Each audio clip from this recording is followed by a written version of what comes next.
Bismillah dal leen ak jàmm ñu dikk ak yéen ci li gën a fës yi yéenikaay l'observateur yéenikaay la ñu koy doore mi xëy dikkaat ci saisine bu conseil constitutionnel bi nga xamante ni njiitu réew mi Bassirou Diomaye Diakhar Faye defoon na ko ngir tas li nga xamante ni moom moo di assemblée nationale l'observateur ni Diomaye et les non-dits de la décision de 7 sages am na mbir yoo xamante ni waxuñu ko ca la nga xamante ni conseil constitutionnel tontu na ki nga xamante moom moo di njiitu réew mi Bassirou Diomaye Diakhar Faye ndax nag am na ñaari équation yoo xamante war nañu ko résoudre laata ñuy am te loolee nga xam te moom moo di législative noonu la ko l'observateur yéeni kay daal di xam waaye tamit journal bi daal di cay yokk ni lu ñeel li nga xam te moom moo di motion de censure bi nga xam te député Benno Bokk Yaakaar yi ñu ngi ko doon xuppee ñi nga xam te ñoom di gouvernement bopp Ousmane Sonko mu ni les grands enjeux de la dernière bataille li nga xam te nag moom mooy xeex bu mujj pa ñi nga xam te ñoom ñoo di député Benno Bokk Yaakaar ndax nag ñoom nar nañu daal di sox li nga xam te moom moo di démocratie sénégalaise ndax bu fekkente ni def nañ loolu nga xam te moom moo di motion de censure ak bu jàllee li nga xam te ni moom moo nar a gàkk ci démocratie sénégalaise loolee lépp journal bi di l'observateur di kan na ci ca na mu gën a yaatu journal bi di Vox Populi ne ñu nag li nga xam te moo ña rejet du projet de loi sur la suppression du conseil économique social et environnemental et le haut conseil des collectivités territoriales le président Diomaye Faye prend acte ki nga xam te moom moo di njiitu réew mi Bassirou Diomaye Diakhar Faye daal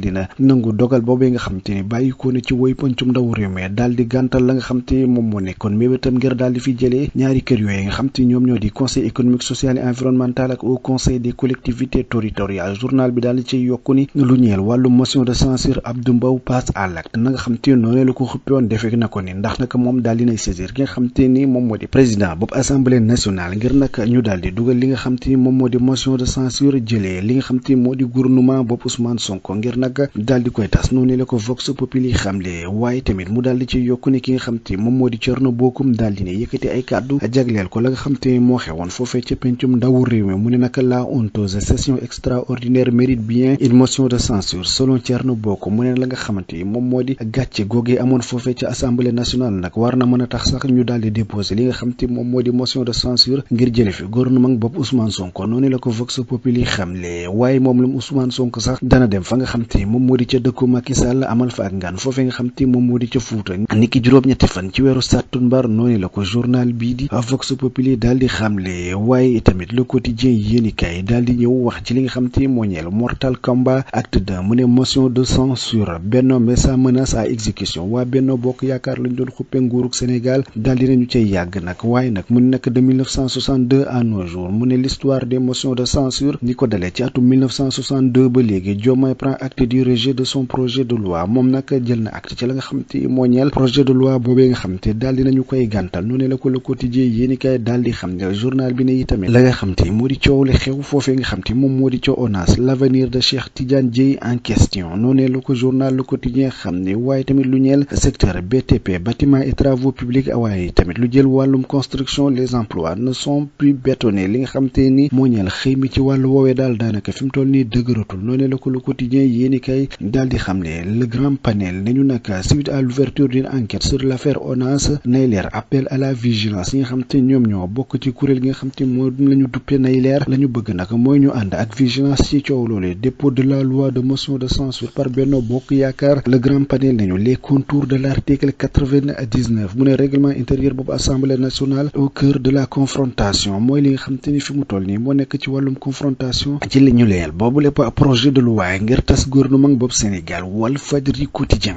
dikkaat na ci mbir moomu la mu ne dissolution de l'assemblée nationale pari risqué ki nga xam te moom moo di Pape Demba Sy mu ne il y aura des conséquences sur le fonctionnement de l'État waaye tamit Mounirou Sy mu ne le président hérite des pouvoirs de l'assemblée et gouverne par décret li nga xam te ni moom moo nar a xew bu fekkente ne daal dinañu tas gouvernement boobu Sénégal jaarale ko ci motion de censure loolee lépp journal bii di Walfadjri quotidien dikkaat na ci waaye tamit kàddu yi nga xam te ne Cheikh Oumar Diagne yëkkati na ko ñeel le roi Mohammed VI mu ne le Maroc demande des explications au Sénégal noonee la ko Walfadjri quotidien xamle ci biir journalam bi les échos yéenikaay ne ñu nag li nga xam te moo ñeel confédération pour la démocratie et le socialisme la gauche descend en flamme Diomaye ñi nga xam te ñoo fare ci gauche ci wàllum politique nag ñoom ñu ngay ŋàññi ki nga xam te moom moo di njiitu réew mi Bassirou Diomaye Diakhar Faye mu ne gouvernement bi daal gouvernement bu dangereux la les échos yéenikaay dikkaati tamit ci lu ñeel wàllu motion de censure bi nga xam te Abdou Mbow teg na ko ci taabalu président boobu assemblée nationale mu ne Abdou Mbow traîne Sonko devant les députés la mu bëgg jamono jële nag mooy daal di jaar ci article 86 bu assemblée nationale ngir nag daal di woo woo ñi nga xam te ni ñoom ñoo di député yi ngir nag ñu daal di tas gouvernement boobu Ousmane Sonko mu ne Sonko obligé de démissionner en cas de vote favorable bu fekkente ni député yi wote nañ kii di ilimaan yi jëwriñ ji Ousmane Sonko dana démissionner ci gouvernement boobu Sénégal waaye tamit procédure ba daal dinañ koy enclenché ni ki tey jilee noonu la ko journal bii di Les Échos yéenikaay daal di xam ne enquête quotidien dikkaat ci motion de censure boobule mu ne jeu et enjeu li nga xamante ni moo ñeel wàllu dogal boobu yi nga xam te député Benno Bokk Yaakaar yi jël nañu ko te jubluwuñu ci lenn nag lu dul indil ay jafe-jafe nguurug Sénégal mu ne nag la nga xam te tamit tukki na ci rejet bu projet de loi ba nga xam te yóbbu woon nañ ko foofee ca pencum ndaw réew ma ngir tas lu ñeel wàllum conseil économique social et environnemental ak li nga xam te moo di au conseil des collectivités territoriales mu ne nag ñi nga xam te ñoom ñoo di waa Benno Bokk Yaakaar daal dañu duggal fi mu toll nii réewum Sénégal ci situation politique bu incertaine noonu la ko enquête yéeni kaay xamle waaye tamit mu ne li nga xam te njiitu réew mi Bassirou Diomaye Diakhar Faye mën na ko def ak xaajaloo nga nga xam te nemmeeku nañ ko ci biir assemblée nationale loolu lépp journal bi di enquête quotidien dikkaat na ci Sud Quotidien moom itamit nañu dépôt de la motion de censure contre le gouvernement la majorité prépare son coup kaaw ñi nga xam te ñoo di majorité bi ci assemblée nationale fi mu toll nii nag ñu ngi waajal seen coup kaaw ba nga xam te moom la ñu fas yéene dóor ci ndoddal gouvernement bopp Sénégal daal di jëli Ousmane Sonko ci boppam gouvernement bi tas li nga xam te moo di gouvernement bi fi njiitu réew mi Bassirou Diomaye Diakhar Faye teg ndax ni ki tey ji nag la ñu fas yéene tàmbali boobu lépp procédure ki nga xam te moom moo di Abdou Mbow moo doon xuppee lu ni mel te boobu lépp procès de loi nag teg na ko ci kanamu ki nga xam te moom moo di président boobu assemblée nationale Amadou Mame Diop noonu la ko journal bi xam ne te mooy quotidien ne ñu nag guerre entre l'exécutif et le législatif motion de censure le dernier coup politique de Benno Bokk Yaakaar mu ne le président de la République prend acte du rejet de son projet de dissolution du conseil économique social et environnemental et du haut conseil des collectivités territoriales noonu la ko journal bi xam ne waaye tamit mu ne ñu contentieux électoral de la CICAD de 2010 mu ne nag Cheikh Diba veut faire exécuter un arrêt de la Cour suprême 14 ans après loolee di ximmanteefu jëwriñ ji nga xam te moom moo di Cheikh Diba gannaaw coow loo xamante amoon na ca CICAD ca 2010 mu ne nag benn arrêté boo xamante bopp Cour suprême la gannaaw fukki at ak ñeent ba ñu ko jëlee moom la bëgg a daal di doxal jamono ji leen L'As quotidien nañu motion de censure contre le gouvernement Sonko sur siège éjectable ki nga xam te ni moom moo di ilimaani jëwriñ ji du Ousmane Sonko bon moytuwul nag fi mu toll nii daanaka ay fan yu déew ñoo ko dese ci bopp gouvernement boobu Sénégal ndax motion de censure boobule bu jàllee danañu ko jëlee ci boppam gouvernement bi noonu la ko L'As quotidien daal di xam ni waaye tamit lu ñeel coowal Cheikh Oumar Diagne ki nga xam te moom moo di Bougane Gueye Dany moom naka mu ngay naqaru la nga xam te noonu la gouvernement bi di doxalee ak attaques yi nga xam te ni ñu ngi koy attaqué yenn këru diine yi yu ci mel ni Touba noonu la ko Bougane Gueye Dany daal di xam ne ci journal bi di L'As quotidien libération yéeni kaay nañu nag bras de fer moo am foofee nga xam te moom moo di ca tribunal kër gi nga xam te moom moo di Auchan moom la ñu jàpp nag ci lu ñeel wàllum fisc mu ne tribunal bi nag la nga xam te laaj na ko jamono jilee daal mooy ñu daal di amal benn expertise benn cabinet boo xam te FIDEX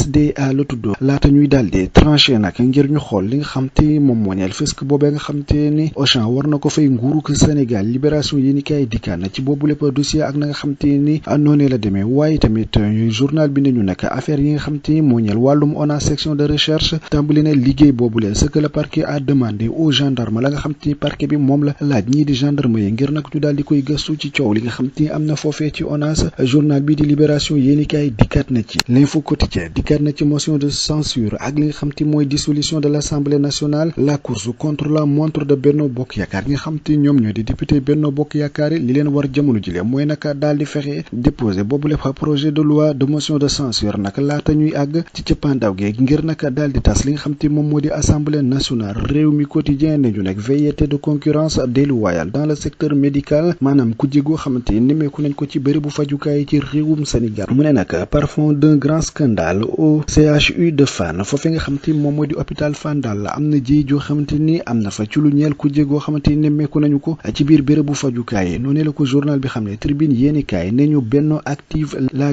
destitution du premier ministre Ousmane Sonko waa Benno Bokk Yaakaar nag ñoom fi mu toll ni tàmbali nañu liggéey bi ngir jëli ki nga xamante ni moom moo di ilimaani jëruñu Ousmane Sonko ci nguurug Sénégal noonu la ko journalu Bougane Gueye Dany bi daal di xam ne mbokk yi mu nekkoon li gënoon a fës ci yéenikaay ñu doon leen ko dëgtal di leen jox dig daje ëllëg incha